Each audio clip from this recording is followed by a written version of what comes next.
حذیفہ بن یمان رضی اللہ تعالیٰ عنہ فرماتے ہیں، ترمذی شریف کی حدیث ہے، فرماتے ہیں میں نے اپنی ماں سے کہا اماں میں جا رہا ہوں حضور کی بارگاہ میں اور جا رہا ہوں تیری اور اپنی بخشش کی دعا کرانے۔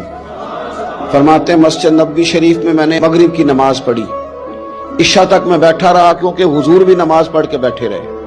نماز مکمل کرنے کے بعد عشاء کی نماز کا وقت ہو گیا، حضور تشریف فرما، عشاء پڑھی اور نماز پڑھ کے پھر بھی حضور نے توجہ نہیں فرمائی۔ حضور باہر نکل گئے، میں بھی پیچھے پیچھے چل رہا تھا، میں تو دعا کرانے آیا تھا نا، گھر سے دعا کرانے آیا، پیچھے پیچھے چل رہا تھا۔ فرماتے حضور نے موڑ کے نہیں دیکھا، چلتے چلتے فرمایا کون ہے میرے پیچھے؟ ابھی میں بتانے لگا تھا تو خود ہی فرمانے لگے حذیفہ ہے۔ اور میرے دل میں تھا نا، میں گھر کہہ کے آیا تھا دعا کرانی اپنی اور اپنی والدہ کے لیے، ترمذی شریف ہے۔ کہتے ہیں پہلے فرمایا کون ہے، پھر فرمایا حذیفہ ہے، پھر خود ہی فرمانے لگے حذیفہ اللہ تیری اور تیری ماں کی بخشش فرمائے۔